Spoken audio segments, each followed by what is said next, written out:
The 2008 crash was the most severe economic and financial meltdown since the Great Depression. Millions of the people lost their job. Thousands of the businesses declared bankruptcy. The stock market crash so badly that it was the large point drop in history. Luckily for us, the economic recovered and we experienced the largest economic expansions in the history of the U.S. The next financial crash on the horizon, but the Fed did the good job of the postponing it. However, it's already here. The economy is officially in the recessions, and it seems like it's going to be long and painful. In order to figure out how to the paper prepare for it, we have to understand the few things. What makes this recession different? Why the stock market rises when the dozens of the millions lost their jobs? And what can to do prevent from the sliding into the depressions? Hi, before we move on, the quick word from our sponsor Skillshare. Skillshare is the online learning community for creatives where millions of comes together to take the next steps in their creative journey. Skillshare offers thousands of the inspiring classes of the creative and the curious people on topics including illustration, design, photography, video, freelancing, and more. Most classes are around 60 minutes with the short lessons, and each class has the class project to test your knowledge. The class on investing is so popular that the 10,000 people have already taken it, including me. And it is taught by Business Casual, the YouTube channel you probably know. And all that is for the less than the $10 in a month with annual subscriptions. But because you guys are awesome, the first 1000 of you click the link in the descriptions will get 2 months free trial for premium memberships, so you can explore your creativity. By the way, you will support the channel by the signing out on the Skillshare. And now let's get back to the video. Recessions is when there is the decline in the economic activity or negative economic growth for two consecutive quarters for 6 months. At the start of the year, the COVID-19 hit the world. US GDP fell by 5%. Now, since we are done with half of the year, the National Bureau of the Economic Research officially called it a recession. Maybe economists predict a double digit decline, which we haven't experienced since the 1950s. And if the year ends with the double digit negative growth, it's going to be depressions, and that can be compared to the Great Depression in 1929. That lasted 10 years. In 2008, the housing market crashed because banks provided a mortgage to the people who did not have strong enough credit scores. At some point, they defaulted on their loans, which resulted in the crisis that took down with it the rest of the economy. The government invested internet and bail our mainly companies, and out of the sudden the crisis was over the less than 2 years. But what makes this crisis different from all other crises we have ever experienced? It is the modern economy depends on the consumptions to keep running. The virus suddenly stopped everything. Even the government injects billions of dollars into the economy to effect is going to be limited since businesses had to close down. The stocks market isn't the economy. What most people find strange is that why in the middle of this chaos, when GDP hitting the record low, why on earth the stock market is rising? Shouldn't it be declining with the rest of the economy? The answer is simple: no. The stock market isn't the economy. Yes, of course, all these companies that are listed in the stock market are the essential part of the economy. Still, just because the economy is down doesn't mean that the market should be down as well. And here is why. The stock market is determined by what investors think is going to happen in the future. The economy can be in the horrible position now. Millions can lose their jobs, but if investors believe that throwing their fortunes into the stocks market will keep their fortunes safe, then the market will be rising. Let's say you're the head of hedge fund manager that manage $50 billion. Like everyone else, you realized that the economy isn't going shape. The logic options would be to liquidate your assets and invest somewhere else, or just hold on your cash, right? But what is the government says? No matter what happens, we are going to bail our these huge corporations as we did back in 2008.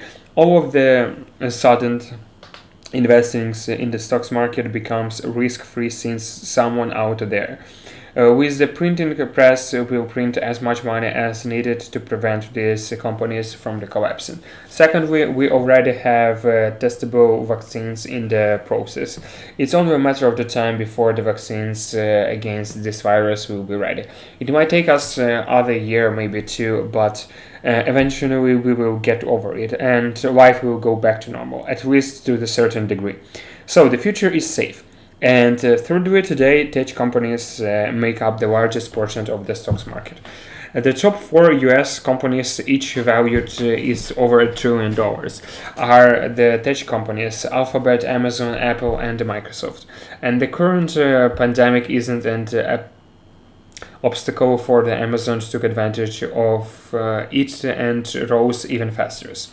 Just because there is the pandemic, it is on the street, doesn't mean people will use Google less. On the other hand, if you take the total valuations of the airlines, it will amount to around $50 billion, not even 10% of the Microsoft. So if the entire industry disappears overnight, it won't make the huge difference in the stocks market.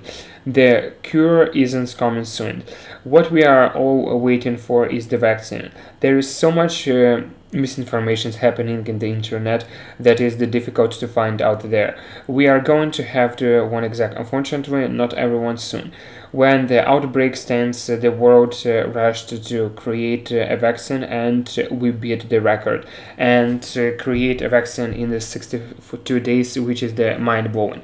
But we cannot use it until to prove the successful. Typically, the researchers start testing the vaccine on animals. When it is proved to be safe after the wide range of the testing on animals, we finally moved to stage 2 and start testing it on humans.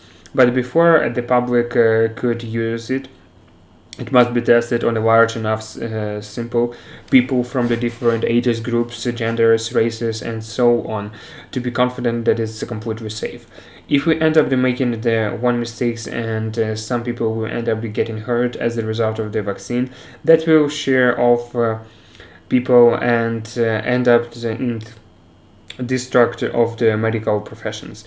Let's say hypothetically we get rid of the by the end of the year. The third stage is to produce it large quantities and distribute it. There are 7.8 billion of us on this planet. It's a logistical nightmare to produce so many vaccines and the high quality. It is going to take the large half of the year, if not longer. On the top of that, we must educate the world on how to use the vaccine because each vaccine is different. So what will take some time as well. This means the crisis isn't going to end this year, and chances that the GDP will be down by the double digit is possible, and that means depressions. To restart the economy isn't going to be easy, but rather lengthy and painful. The only thing that can save us it doesn't matter if we are going into the recessions or depressions.